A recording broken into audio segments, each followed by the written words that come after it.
live on air anyway. So I will start with you, my sister Amaka. So tell us, and our beautiful sister in the middle, so we can. Anyway, I don't know what's going on. I don't know you guys. Just explain who you are and why are you here. If you're here for schooling or you're here in admission, let the Biafrans know, okay? Go ahead. Hello, Biafrans and friends of Biafra. We're still lovers of freedom as well. We're still in Baltimore, Maryland, USA. We're still the venue of the event that was concluded recently. The international conference to commemorate the 50th anniversary of Nigeria-Biafra war. And if you've been following us, I believe you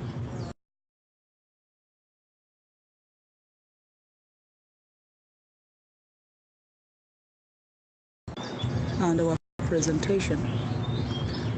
So I'll come back to that, but I'm going to allow the ladies by my side to introduce themselves. Hi, my name is Chiamaka, and I am a student of the University of Maryland, Baltimore County, UMBC. Here we are in Baltimore. I was opportune to get invited for the women program concerning how women have suffered during the Biafra war, and nobody talks about them. And for me, I did not really see it as a big deal then until I came for this program. And I remember my mom telling me about how she went around trying to buy salt in other villages, how she needed to escape the military soldiers every day in order for her to travel to other community to get stuff. And I did not really embrace it. I did not see it as a big deal. I only thought of my father, who wore the uniform, Biafra soldier uniform, trying to protect his people. But until this program came up, I really embraced, and I want to say thank you to the women who are still alive, who fought the Biafra war, and yet we did not appreciate what you did. We just take it as what women are supposed to do. I also say to the souls of those that really fought and they are not alive because I know Biafra will come to existence, and whether we like it or not, it will surely come to existence. We are praying and I want to say to every one of us, Micho, Chikoke, Abiama, will surely hear us. And I will tell you to go wherever your closet. Don't forget to put God to help us in this situation. Because also, we will still need to come to God to give us victory. And Biafra will surely come to existence. Save this, Biafra will come to existence, and we will rejoice someday in victory. Thank you. Thank you, my dear.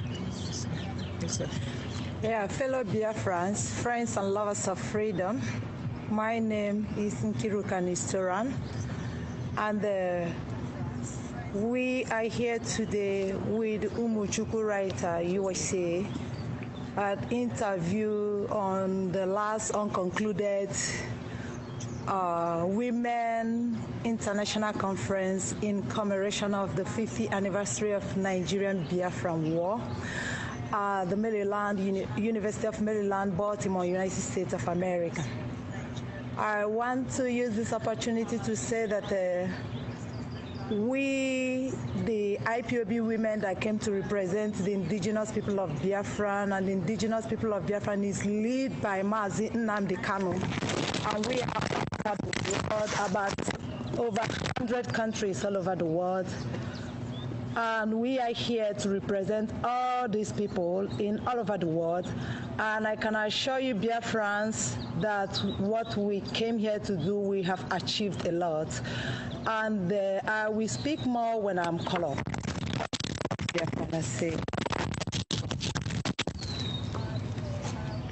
Okay, thank you. Thank you, dear friends. You want me to ask you questions, or you just want? Now, if you, I would like to say a little bit about Chiamaka. Okay. So that she can go. She was in the lab, and I had to call her off from the lab. She was doing some practical in the lab. Okay. So I had to call her out so that she can speak to you. Chiamaka loves what we are doing. She saw us from the day one we came. She followed us. That's the spirit of Biafra. She kept asking questions. She was so excited to see her people. And she said she wanted to become an IPOB member. And she's an IPOB member today. Yeah. So we are planning big things in this campus. There are also many other students that she recruited that day, but they're not here. Today is Saturday. Some have gone out. They're not in campus. What I love most is that we didn't just come for the conference, but we've sown a seed. And I believe and I pray by the grace of Chukwu Okike that it will germinate, because yes, I believe in the energy of the students. I know what the students can do. Yeah. And that's the reason why I so much believe in what she can do. And so I'm going to leave it. I'm not going to really spoil a lot of things. But please welcome Chiamaka to the family. Thank you, my dear. And if you have any question for her, please, I would like you to ask her before she goes back to the lab where she's doing her practical.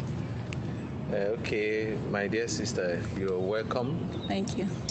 We are the IPOBs, but I'm in the media, so I'm not going to put it to you the way I put it to them. But all I can say is welcome to your family. Thank you. Not welcome to your family, welcome to, we work. I don't know how to put it, because you're already a Biafran. Yes. Right? Yes. So it's just that we thank God that the evangelists, they came here for the Spirit of God touched you the same way it touched every one of us. Yes. So we believe we have a purpose and a goal, is to reinstall our country called Biafra. Yes. So it's nice to meet you. Nice to meet you too. Thank you so much. Yeah. Mm-hmm. Can I say something? Yeah, you go ahead. So my advice today for the youth out there, those who see Biafra not to be a big deal, I just want you to know that it runs in your blood. It's something that will awaken you someday. Ever since Mazi Nnamdi Kanu, I've been talking about Biafra. Even before then, I hunger. I see myself running after Biafra every day. And it's not because even I search on Google trying to find the closest meeting points for me. But, Chukwu Okike knows your heart. So this is an opportunity for me, and I engaged, and in fact, I did not go to class that day. I engaged to everything I needed to do, learn from a lot of people, and I saw the enthusiasm that run in the life of every other people, just as it is in my life. So I'm urging you, parents, try to introduce your kids to this thing. The baton someday, and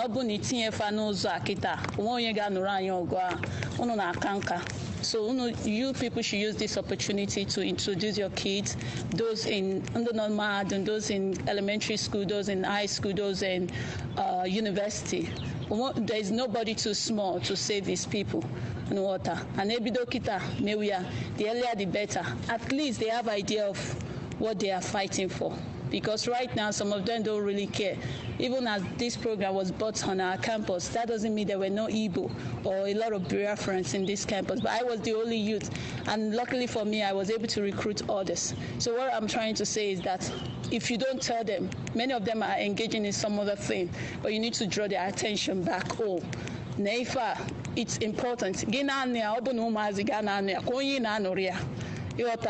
ọ bụrụ na ị na-anụcha ọgụ a niile ị na-anụ ịnọbe gị na-anụ na-emechi ya niile ịkpọba nwa gị ka ọ nụkwara gị ịnụchacha ya nwụọ ka onye rapụrụ ya so ọ ga-adị mma ka anyị niile kpọkwa okwu ụmụ anyị mee ka mara ife na-aga n'obodo ọ bụ ọsọsọ ife na-aga n'obodo ndị ọzọ Biafra bụ obodo anyị ma anyị chọọ ya ma anyị achọ ya Biafra. Okay, there are so many likes here. So many people are asking your Facebook. So many people are asking your phone number.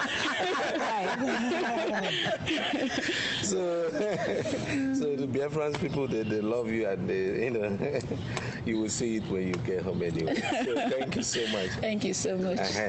For those of you asking of her Facebook now and the Twitter, I will pass that. What do you think? You want to give or you go? Okay, let me be sincere to you. If a Facebook, I don't really engage myself in it. Your Twitter, I don't really engage myself in it. And my like a conversation can now no matter. I'm sorry. To listen to someone's voice is very important to me than just texting and doing all those things. So each number, Joe and Tiamaka, I'm not here to publicize myself, but even Nebu or Biafra. And she has access to the Radio Biafra. Yes, yeah. And she has access to our app, so she'll be listening to the broadcast, and she's in contact. I have some of our cards. And she would have given you more. No, I have a lot. I distributed it already. She has a lot. How about I need your full flag? No, I have flag. You have flag? Oh, you have flag? Lab. Okay, so question we're practical on it. So she can do it. Yes. So, dear friends, if you have questions, I'm looking. We are live, so I'm looking at the questions, your conversations, and your comments. Please do ask your questions so that I can answer. We can answer your questions. If you have any question for me, just feel free. You can see it. So the earlier the better. Make sure you So feel free and ask us questions. We're here to listen. All right, so we are not holding you anymore. Yeah. You are still with us now, right? Yes. Okay. So I want to start with our sister Amaka. Okay. As I said earlier, I thought you guys are here on a vacation. Okay. So, but I would like you to tell the Americans why you are here. If you're here for fun or because there are so many questions going around. And I tell you, it's not possible for me to be here on the phone. Let me tell you one thing. Or vacation. I live and work in the United Kingdom. I actually took 1 week off, unpaid, to be here. So I've lost quite a lot of money for being here. So this is not the time we go on vacation in the United Kingdom or in Europe. This is not summertime when people go on vacation. So I actually left my station and a lot of my commitments and my job as well. It was difficult to get time off to come. But I thank Chukwoki Kabiama that after much pleading, that my organization was able to allow me to take 1 week off for this. And I had to justify to them why is it important. So let me start with that. I have to present the case of Biafra to them. I had to tell them I'm a Biafra and I'm a freedom fighter and I'm an activist. Yes. And the role I play in the movement is very vital.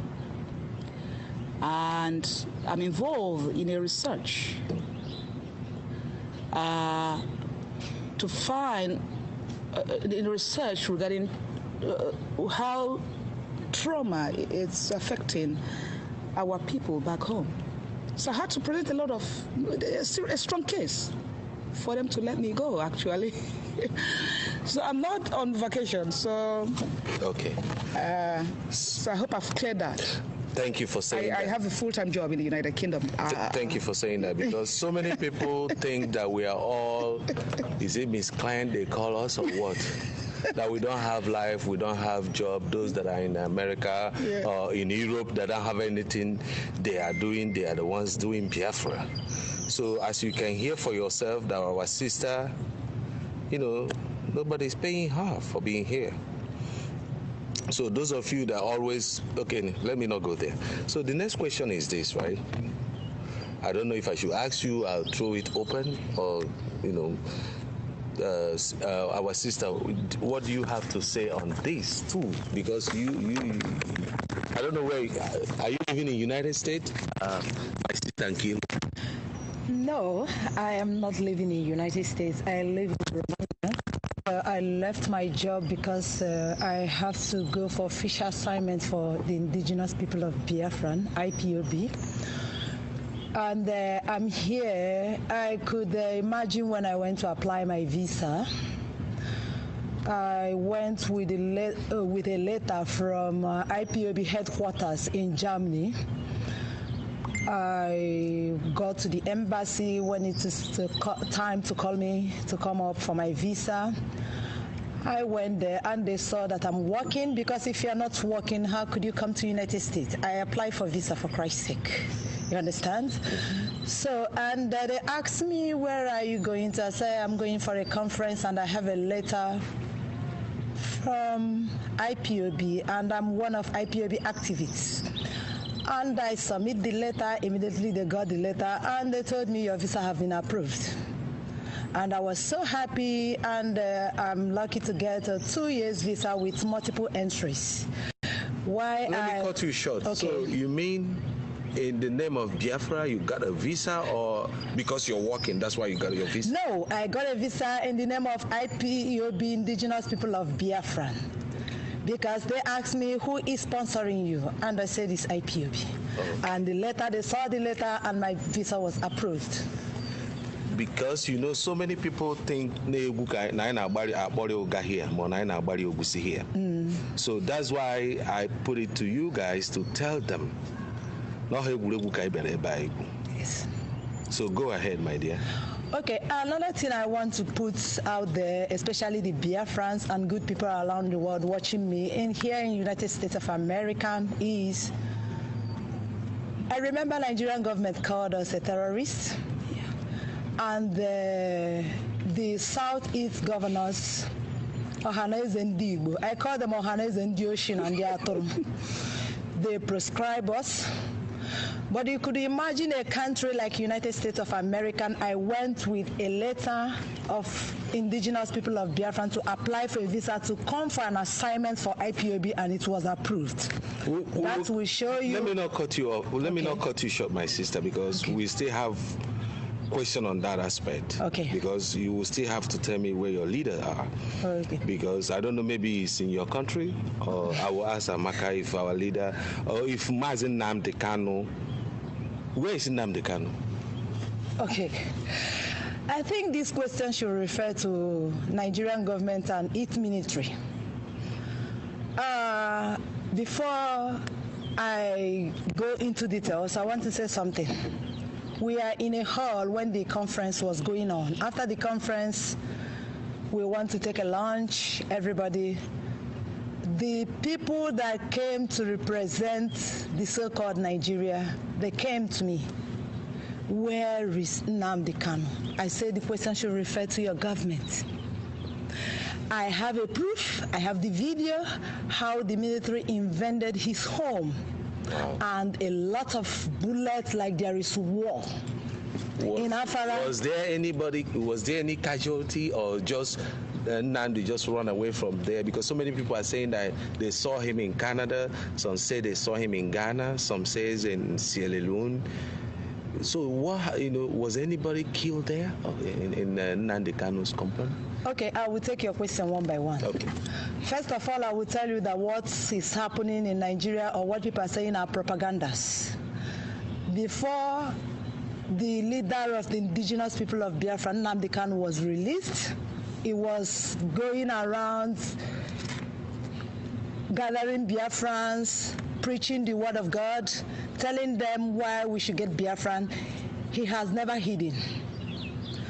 So, because the date of the court is coming, and he went on air, he was interviewed, or some Biafran came to his home, and he said that 2 million Biafran will be going to me at the court in Abuja. That is when Nigerian government got afraid. And the first time they invaded his home, You see the armored tanker, I have all the evidence, like what I told them in the conference. I have all the evidence, I have the video. You can check my wall, you can check my Facebook, you can check my Twitter. All the evidence is there how they invented this home. And I remember that day, the first day they came, the zoo medium, sorry, I will use zoo, but when I call zoo, remember I'm talking of Nigerian medium, for Christ's sake. They came to our leader home and was interviewing our leader the first day that the military came to his home and denied they are not coming for our leader. And I remember that our leader told them, if you allow this to happen, there's going to be a problem. You have to tell the world what is happening to my house now, when they came to our leader home. But after then, what's happened is that the following day, our leader home was invaded. So now what we are asking, have they killed him? Or they are still holding him like the way they hold him on October 15, 2015 when they arrested him, and later some months they released him. So the question the world should ask Nigerian government and its ministries, where is IPOB leader Mazi Nnamdi Kanu? They try to do that for their propaganda to say that there is a new leader of IPOB, but the whole world recognizes one and only leader. That is Mazi Nnamdi Kanu. So the question of where is Mazi Nnamdi Kanu should be referred to Nigerian government. And I want to call the American government to ask Nigerian government, led by Jihad, a terrorist, Muhammad Buhari, where is IPOB leader Mazi Nnamdi Kanu? Thank you if I've answered your question. Thank you. Amaka, I know you are with what is happening with the IPOBs, but student in United States of America, right? Yes. You heard our sister say that the military came and all that. I just wanted to ask you, as an American citizen, is it right that the military will go to someone's house and invade and shoot and kill people? Just, we want to see hear your own view on that aspect. Well, I don't think it's a good thing, because what I see is being coward. Because if you go to someone's house and destroy them unplanned, that means you're being coward. That means you're not making them prepare for battle. And if people are not prepared for battle, are you supposed to let them fight you back? So what I see about that issue is Nigerian is a coward. Because if they believe that Nnamdi Kanu's house is supposed to be invaded, at least you need to give a notice to the people of Biafra that you are coming to your leader's house.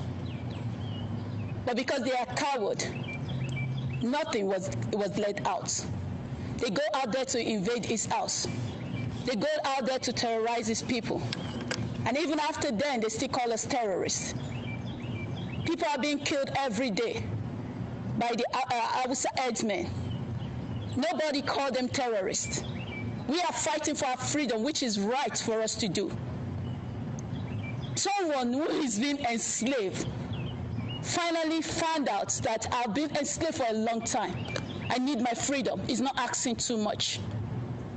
We don't own anything in your so-called Nigeria. Everything has been taken away from us, whether we like it or not right now, it is. But we want our everything back. The one you stole in the night and the one you stole in the afternoon, we want it back. And if we cannot fight now, which we keep fighting until this thing is given to us, we will get Biafra. Whether you like it or not, we will surely get Biafra. It will take a long time, we don't care. We are not tired. And Mazi Nnamdi Kanu, I know he's very proud of us because he has prepared us for this moment. And we are ready to fight. We are ready to keep going. Yes. We are not retreating. We are not surrendering. We will fight to the end. They are asking for us. They are asking for freedom. And we will not let that die. We will not. Micho. It's earlier you start following Biafra, because all that, it will surely come to pass. Biafra will come to pass. Biafra will come to pass. Not it today, Biafra will come to pass. Thank you. Thank you. Amaka, it's your turn. Where is your leader? Where is your leader? That's the question. Before I try to answer that question, if I can, Biafrans, now you see the reason why I say that I want you to, that it's not just that we came for the conference. It didn't end there. That we've sown a seed, and it will germinate. I believe you've heard the voice of Chiamaka. Nigeria, listen. If you want, we can fight this war for 1 million years. We will agitate for this freedom until we get it. We're not stopping here. We are preparing the ones that are coming. You can hear her voice. If you don't want it peaceful, I'm not going to go say any other thing. But if you think we're tired, we are not. Because we are raising people that will come when we probably get 100 years or 200 years, if we are lucky to get to that age, to continue the struggle, because we must get Biafra, whether you like it or not. Now, the issue of, so thank you, my sister. You can hear a powerful voice. I know the energy that the students carry. And that's why I thank Shukwoki Kabiema for the grace he has granted us to come here and sow the seed. And I know it will germinate. And I believe you can see that it's already germinating. So, as far as the question is concerned, where is our leader? Mazen Nnamdi Kanu. Where is our leader? He's in London. It's not the last time we saw him. Was in Biafra land. It should be around the 14th of September, if I'm still right, 2017. He just disappeared. What we saw was the Nigerian forces invading his home, his family home in Umuahia, and shot everything that they could shoot. The dog, the family pets, we saw it live happening on Facebook. Shot it dead. Showed a lot of activists, IPOB activists, showed them. Many people died. They were shooting, like it was a war zone. And that was the last time we heard from him. So where is he? That question should be answered by the Nigerian military. Where is Mazen Nnamdi Kanu? What have you done with him? If you killed him like you killed many, or if you abducted him and locked him up somewhere, please let us know. Because you must answer that question. Whether you like it or not, when the time comes, you will answer that question. We've taken this case to courts, to international courts, and when the time comes, you must tell us where you've kept him, either dead or alive, because we know that you were the last that saw him, and you actually, you said you confirmed that you invaded his home. You did confirm that. Why did you invade his home? Was there any war going on there? Why on earth will you invade the home of a civilian? Where is it done on earth? Well, you will come with your full, your weapon, your bullets, your army, your armor tank, in a village, little village in Umuahia. Where is it done? So when you are ready, you will tell the international community where you've kept him. We know we cannot get justice in Nigeria because it's a lawless. The president of Nigeria keep breaking, violating court orders. You don't believe in law? Because again, if you believe in law, you know that self-determination is a universal right. If you believe in law, you will know that the agitation to be free is a right. Is in your law, in the Nigerian law, is in your so-called hopeless constitution, and you are signatory to the universal right of self-determination in the United Nations, in ECOWAS, in the AU, law, all over the place. No implementation. And the whole world know that Nigeria don't respect law. And it actually came across in this conference. It actually came across most speakers that are renowned speakers from all over the world. That Nigerians you're not for breaking laws. You don't believe it's a lawless country. But yeah. I'm going to put another question to you, because it seems like you know a little much more about the IPOB. I learned that, was it during the Donald Trump's election or inauguration? I can't remember exactly. Was there anything that happened to IPOB members? Yes. Can you go ahead and tell the world what happened? Now, well, during President Trump's inauguration, because we've been following President Trump, and the IPOB activists been following President Trump and loved President Trump because of, and I'll tell you why we fell in love with President Trump. Are you signing off? Yeah. Good luck. Thank you. I'll speak to you over the phone. Okay. Now, okay, thank you. Because we know that Trump, before he even became the president, that he supports self-determination. He believes in self-determination. He even supports Scotland. He supports a United Kingdom, Brexit. So we know that Trump believes in self-determination.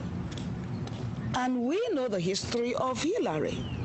And we know the history of Hillary with Boko Haram, with what they did in Libya. We came, we saw, he died. We know her history and the history of Boko Haram. We said, no, we cannot go. We have two options. Is either we go for Hillary or we go for Donald Trump. I said, okay, this man, Donald Trump, believes in what we believe in. He believes in self-determination. So yeah, we have common interests. That's why we believed and supported him and prayed for him to become the president. And we thank Chukwu Abiyama that he eventually became the president of the United States of America. So when he was being inaugurated, our people came out to the streets, jubilating, celebrating, singing, dancing. The Nigerian army and the police, all their forces, they came out on the street, shooting our people. In Aba, in Iguacha, killed many IPOB activists. Again, why? What's the need for that? Why are you killing people armless? We don't carry weapons. We don't believe in weapons. Why are you killing them? So that's what happened during his inauguration. Yeah. So my sister, to you, what happened during the Trump? Give us your own taking up during the time of Donald Trump inauguration. Do you know anything that happened? Okay, I can say that when I supported Trump, and I know a lot of Biafrans who supported Donald Trump, I have my reason for that, because when Obama was the president of the United States of America, Obama wasn't care how Christians were killed, and when we talk about Christians, we are referring to Biafrans in Nigeria. So, and I make up my mind that Hillary become president is going to be worst. And I remember Obama invited 19 northern governors to the White House, and one of the Hillary campaign manager was there. So, and then I said to myself, I choose to support Donald Trump from today, because I have watched Donald Trump. He's a man that believes in freedom. He's a man that believes in self-determination, like my colleagues have spoken, Amaka, that they have said that people have rights. This is a right for self-determination, that this is people's right. And I said, okay, this is the way I will go. And I supported Donald Trump, a lot of Biafran like that. And when Donald Trump won election, Biafran was so happy, because Nigeria and even their prophets were saying that Hillary will win. Because I remember T.B. Joshua said something like that Hillary will win. And I remember that some Nigerian government were sponsoring his campaign, and they said that they supported him. But why we Biafran supported Donald Trump? Because we believe that Donald Trump is a man of freedom. So, but when he won and we're celebrating Donald Trump, we're being killed. But don't forget, there is Nigerians that protested against Donald Trump. and were not killed. They protested in Abuja in the U.S. Embassy against Donald Trump inauguration that day. But Biafran, that we are celebrating Donald Trump at Iguacha, Port Harcourt, Biafra land, we are massacred, killed in a cold blood. What a hatred from Nigerian government regarding the new administration of United States of America and Donald Trump. So this is why I'm calling up on Donald Trump to remember that Biafran died for him. But I want to say another thing. I remember that Muhammadu Buhari was in United States of America, and Donald Trump said, stop killing Christians in Nigeria. Yes, we might be waiting for Donald Trump to call Biafran. I think when he's referring to Christian, he's talking about Biafran. Because inside the conference, the man were in the war when the genocide, when the starvation were going on in Biafra land, he said Nigerian government were bombing Biafran churches and schools. So did you hear mosque? What you hear is churches. This is to tell you Will Trump we are referring to. And I still said I want to use this opportunity to call on American government, Donald Trump, to come to Biafran rescue. Thank you. Thank you, my sister. Back to you, Amaka. Okay. What do you have to, to tell Americans, since you are in the soil of the free land, United States? What do you have to tell Americans about the headsmen? Last time, as I can remember, when the president of Nigeria came here, he told Donald Trump that the headsmen are the people, the cattle rearers that carry sticks. But I'm seeing people saying that they're carrying AK-47. Can we hear from you? Is it AK-47 or sticks? Because I believe you have people on the ground that tells you guys what is going on the ground back in Biafra land, or, tell the Americans and the IPOB worldwide if those headsmen or cattle rearers, they are with stick, or maybe someone else is hallucinating about headsmen killing people. Well, these things, the facts are all over the place. The Americans, the Biafrans, I believe Biafrans all over the world, they know the history of the headsmen, especially in West Africa and in Nigeria.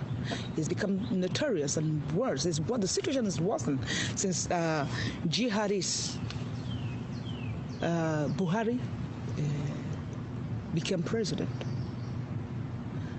Before he became president, we all know that his agenda, he believed in Islamization of Nigeria. It's a fact. The documents are there. The history is there. The video is there. It's a fact. The Fulani headsmen are the world's fourth deadliest terrorist group in the world. It's not in the world. The fourth deadliest. Boko Haram is the first, number one. And these two terrorist groups are operating in Nigeria. So there's nothing like carrying stick or carrying. The one thing with this APC government, it's very shameless. They shouldn't be lying about facts. It's not like people are making these things up. The World Terrorist Index. You go look at it. Look at it. You see Fulani headsmen, especially the ones from Nigeria. They're terrorists, so they cannot be carrying sticks for the world to classify them as terrorists. So the world knows they are terrorists.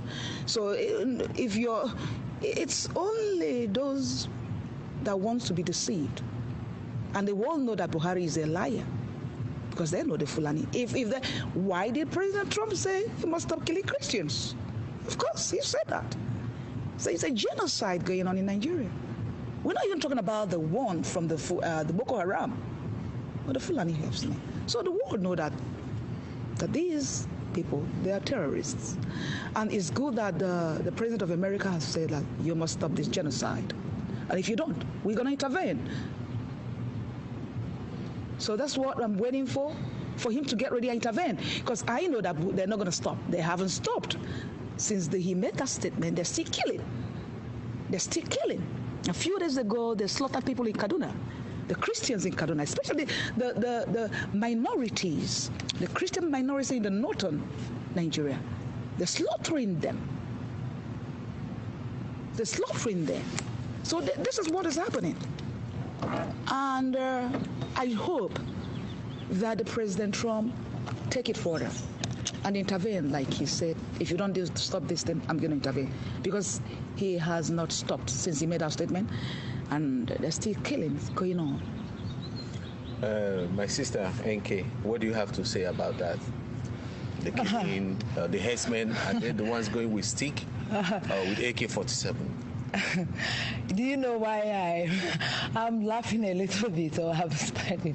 When I heard that, I was like, oh my God, this man have come with disgrace in America. You think that Trump is a fool or Americans? Or what? Everybody know that the World Terrorism Index, that Fulani herdsmen are the fourth deadliest terrorists in the world. Boko Haram is number one before ISIS.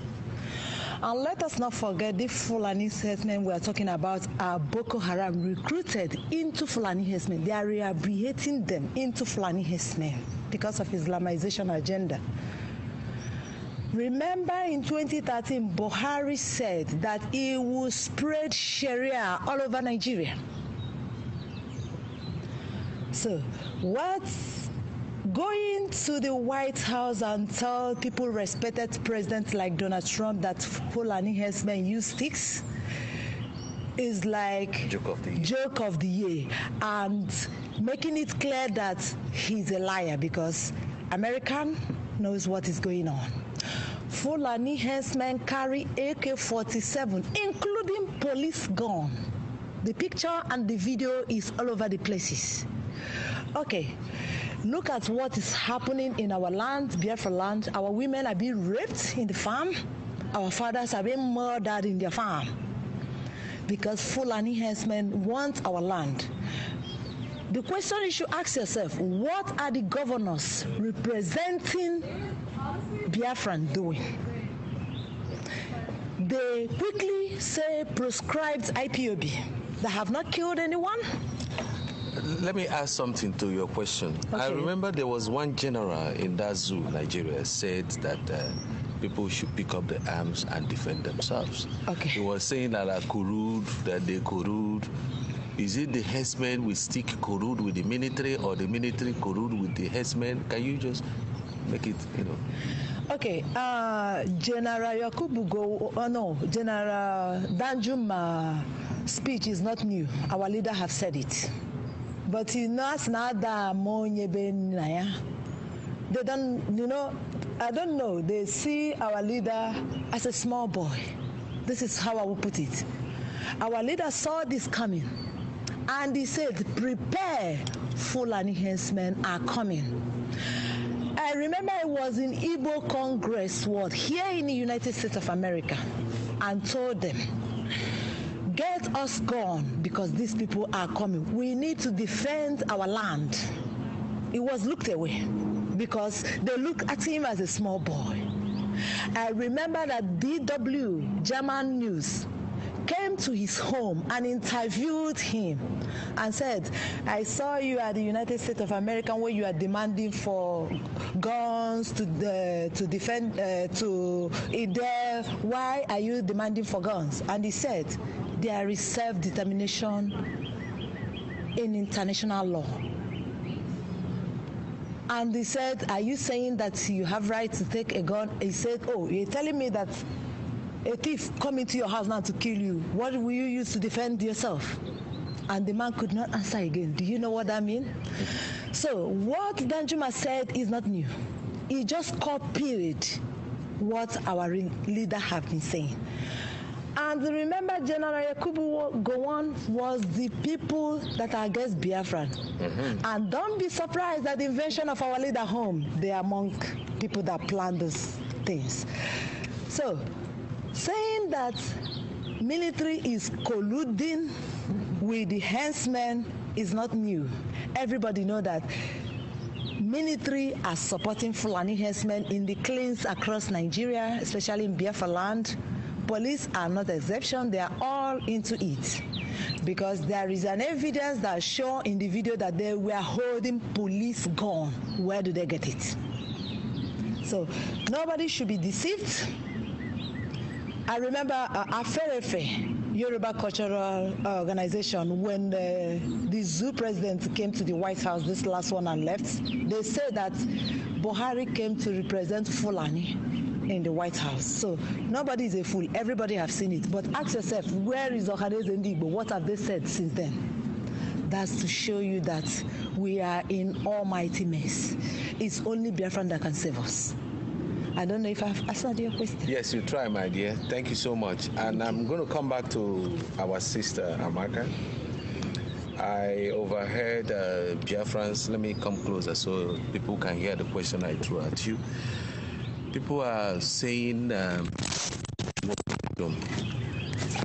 heard from Biafrans, but I don't know if it's Nigerian government that are saying that Biafrans are declaring war. So is the meaning of referendum war, or are you guys bringing war to Nigeria by declaring referendum? What's the meaning of the referendum? Well, just like if a referendum is not war, obviously it's not war. If it's war, say this is war, but it's not war. Referendum is not war. Referendum, it's like election. It's a democratic tool to ascertain people's opinion or will. That's why we're going for referendum. Now, it's if you missed our presentation, because it came across as well when they were asking a lot of questions. I mean, the only way, it's not just for Biafrans in Nigeria, it's for every other nation in Nigeria, because we just concluded the conference to remember Nigeria-Biafra, what has happened over 50 years ago. Right. Now, that was a major conflict, and we lost approximately 3.5 million. It's possible that it's more than that. And we are here remembering those days and world, especially what our women went through. Because, when we talk about world, it looks like it's just men going to fight. So when men go to fight, what happens? When men go to fight, the women around to look after the children. When men go to fight, most of them don't come back. The husbands don't come back. The brothers don't come back. The children don't come back. So you find out that women go through a lot. We'll come into that when we talk about the presentation. Yeah, the presentation. We'll come about that. We'll tell us what happened there. Yeah. It's just a referendum. Yeah. But now, again, why are we talking about referendum? We're talking about referendum because of that fundamental issue that Nigeria is a forced union. Nobody agreed to be a Nigeria. Our forefathers never agreed to be Nigerians. Nigeria was formed during the colonial days. Nigeria is a colonization tool. Nigeria is a British experiment. Now the British, they came to that part of West Africa and they had to conquer some nations. And unfortunately, the people of Biafra were one of the nations that they conquered. And what they decided to do, to put us in one container and strip our name off and label us Nigeria. Now, and since then, since that creation, we've recorded conflicts, major conflicts, not just the Biafra War, even before the Nigeria-Biafra War, there have been many conflicts in Nigeria. So there's been this thing of, it's not working together. Because what the British did was bring in all these diverse nations with diverse, different value system and forced us to be one. And we'll be killing ourselves. We're having conflicts, one conflict after the other, one conflict after the other. It didn't end there. They're still under conflict. The Fulani herdsmen you just mentioned a few minutes ago. It's still a conflict. The killing of the Christian is still a conflict. How do we get out of this mess? The only way to get out of this mess for we Biafrans is to say, listen, hang on, this is a union, for goodness sake. We were never. Somebody made us to become Nigeria. Please give us the opportunity to ask our people, do you want to be in Nigeria? Do you want to be who you were before Nigeria was created? Just like they did in Scotland. A referendum. Excuse me. Just like the British went for a referendum to exit the European Union. Referendum all over the place. That's the current thing. That's what's happening. That if you feel you cannot be where you are, that you're unique people, which Biafrans are unique people. We are unique. Our ideology, our value system, our culture, so different from Hausa, from the Fulanis, from the Yorubas. So referendum is the tool, a democratic tool, that we can use to establish our willingness to exit peacefully, leave Nigeria, and be who we were before Nigeria was created. That's what it is. Nkiru, do you have anything to say about that? Yes, I have some little to add to what she just said. Everybody knows that a call for a referendum is never a call for war, because according to the United Nations, self-determination is people's right. And when we talk about self-determination, we are talking about through referendum to decide, like you vote. When you want to vote in the United States of America, and you want to vote if you want a president or not. Now it's like now that Biafran want to vote whether they want to remain in Nigeria or don't want to remain in Nigeria. And the Biafran is not first people to call for a referendum. There is just concluded referendum in Catalonia. Everybody witnessed it. Catalonia is in Spain. And the British that want to make sure that their one Nigeria remain in the blood of Biafran just concluded a referendum too. And Scotland is going for a second referendum. I can tell you that Northern Ireland, if they demand for a referendum today, they will have it. South Sudan have a referendum. So referendum did not start with Biafra. So that's why we are calling for a referendum. But one thing you should know about Nigeria is that Nigeria claims to be practicing democracy, but in the other way, it is not true. These are people that go out of the country and say that they are strong, believe in democracy. And let me remember, Buhari said in the White House, he said, that what brings us together is democracy, and it will respect the rights of the people, freedom, and make sure that those that committed crime against humanity should be brought to book. But when he's saying this, who is the chief overall of that crime? Is it not the same propaganda Buhari that is speaking at the White House? Sometimes I use a rough word because I get pissed off in what is happening in that country. Nigeria is not a democratic country. They are deceiving people. But the whole world recognizes referendum. Now there is referendum going on in, what is this country in Africa that banned BBC and Voil News. I don't remember, but no, it's not Burundi. But if I remember, I will say it later. The referendum is going on there. Is it a call for war? There is a lot of places people want to decide where they want to belong. You don't force people to stay together. Forcing people to stay together means that there is something you want to do to these people. There is something you are gaining. And don't forget that our land is under siege. Our people are being kidnapped. Our people are being killed.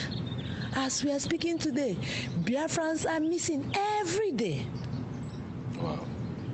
Why is it in the case of Biafran, international community are still silent? Someone just, excuse me to cut you short. Someone just reminded that the country you're trying to mention that's going through referendum. I'm reading what people are saying, their comments back home. It's a Burundi. Someone just said, I think it's Carlo Ago. Biafra said it's Burundi. So thank you. It's Burundi. Thank you, sir. Thank you, Carlo, for that mention. Thank you so much. Thank you. Thank you. So it's Burundi. They are now going for a referendum. Did you hear them call it a call for war? So, Nigeria never practiced democracy. They are deceiving the whole world. If not the help of indigenous people of Biafra, IPOB, if not our leader Mazi Nnamdi Kanu, who wake everybody up, nobody would have noticed what is going in that country. Okay, when the presentation was going inside the hall, our sister Amaka rose up and asked a question. The question regarding Biafrans, how we are killed. Neniaya did the same thing. When I rose up to ask, I was not taking because they know that IPOB is here. We have come to tell them the truth. We are not here to make it mago-mago. You understand? So, but they later understand and they know the truth and they say that what you are doing is legal. Continue. Mrs. Obioma, I remember in her speech when she's presenting, she said, they said Iboku, but this is a propaganda. And when she bring down the names of those that plan the coup, then you watch those who say Iboku. But just that we, the Igbo, go. He was referring to Igbo. Sorry if I use the word Igbo because this is the part of the presentation Mrs. Obioma presented. We go to people's land and build it and make it nice. But when it comes to us, the people who build the land want to kill us. He said, go on, you have right to agitate. What you are doing is legal. This is to show you that people are watching, and she is not an ordinary person. I heard that she have had about hundreds of awards in her life. You understand? And when Dr. David was giving the last conclusion at the conference, he was still remembering the words that the genocide of Biafran has still not been heard, and we need justice. So this is all I can say, that the world is listening to us, Biafra. They know what is going on. They know indigenous people of Biafra. They know our leader, Mazi Nnamdi Kanu. And what they tell you, GCK, this is what won. The man, the white man, I will use its name like that because he came and said, GCK. And when I asked, he said he was in Biafra during the war. And he saw starvation of our children. And at last, when my question was not taken, one of them came to me and said, sorry that your question was not taken. It's because the time for the lunch is here. But please, could you tell me what you want to ask? I said, okay. My question was, you were saying you are in Biafra land when the war, Nigeria was bombing churches. That is David Corrin was telling me this. Nigeria was bombing all the churches and schools, and starvation of Biafran children was high. I said, please, could you tell me how many Biafran children dying every day? The man said he cannot recall because it's too much. This is what he said. So I want to tell you, Biafran, the world is watching. We are not alone. But now they want us to take it by force, and they will step in like we are doing. That is why we are here in the United States of America to represent IPOB. Thank you, my dear. Thank you. Thank you so much. So, Amaka, in a brief form, I don't know what you have to tell our people about the outcome of the meeting, the successful of the meeting, so we can round up our... Okay. Maybe we can come back for another phase anyway. Okay. So just tell Biafrans, how was the outcome of the meeting, of the conference? The conference, very positive. Very positive, a big start, a huge start. For a university, they speak in faraway United States of America to invite us to participate in the commemoration of the 50th anniversary of the Nigeria-Biafra war. So, centered on women anyway, the role of women during the war. So, we thought it was necessary that we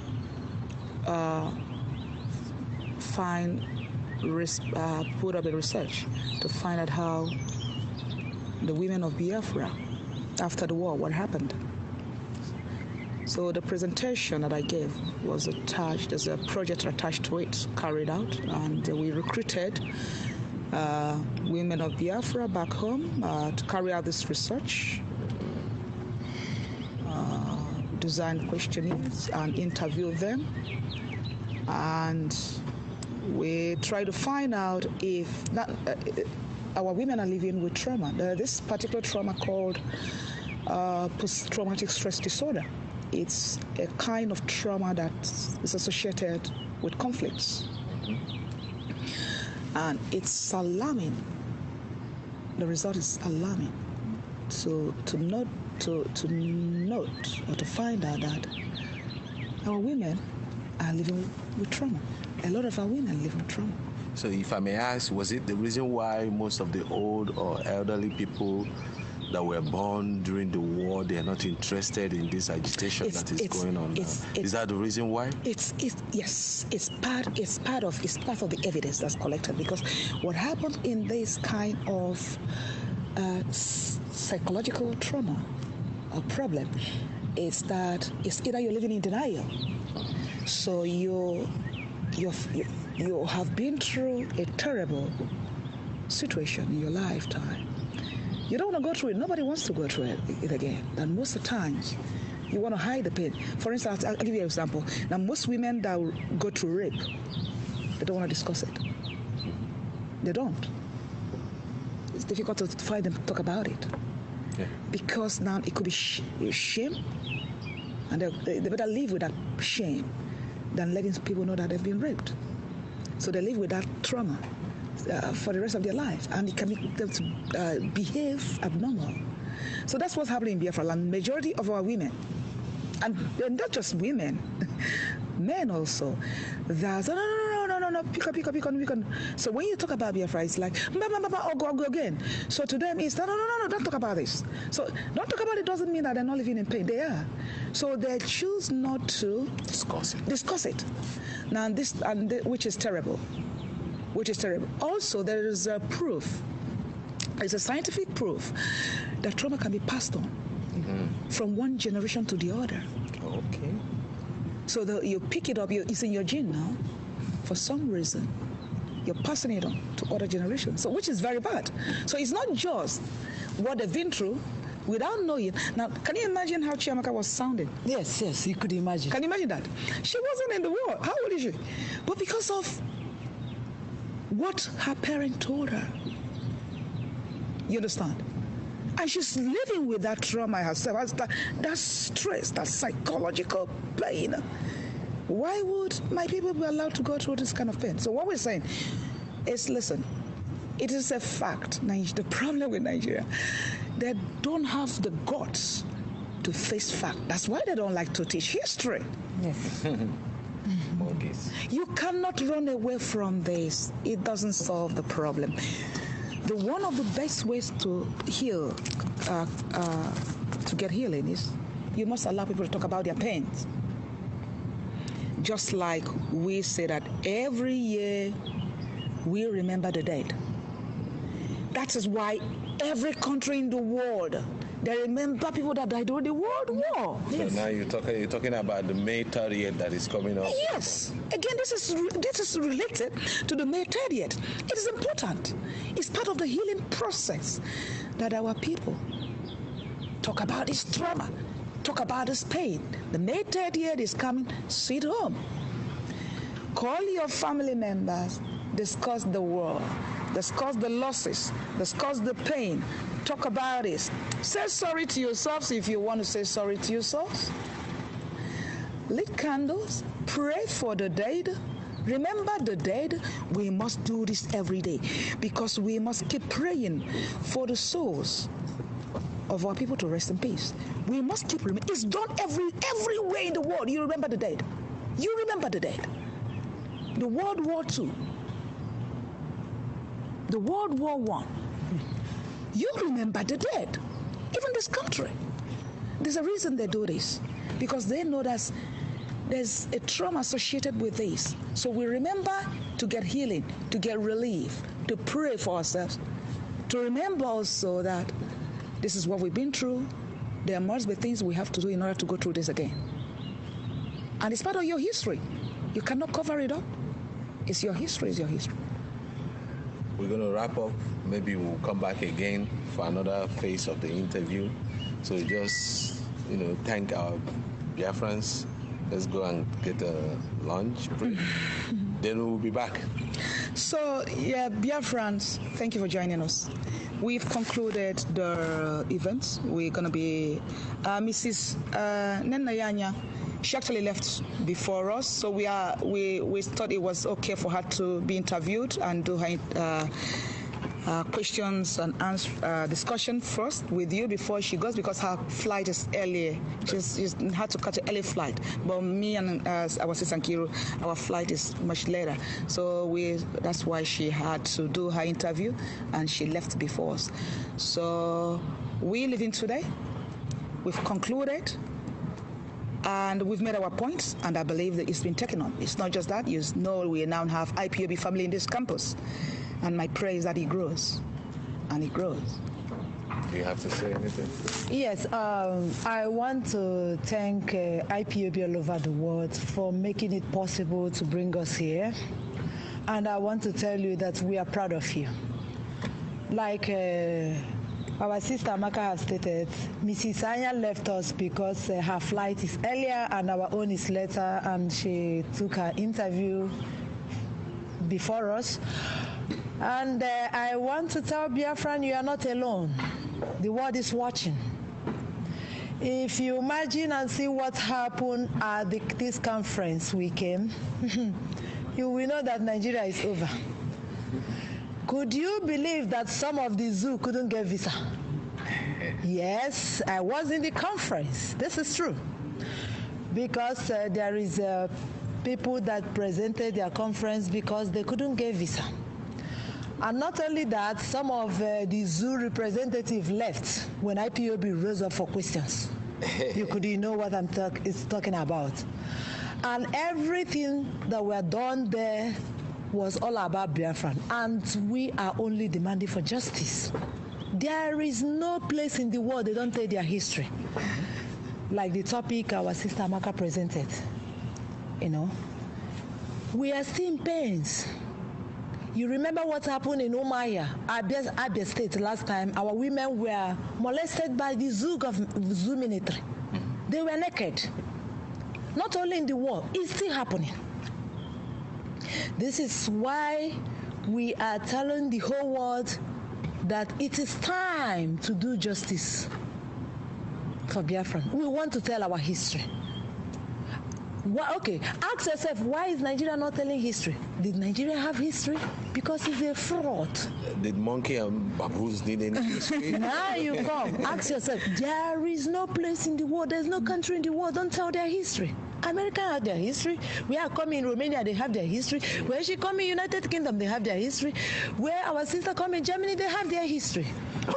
The whole world. Why is in the case of Nigeria, the zoo, telling history is a crime? Talking about Biafran is a war.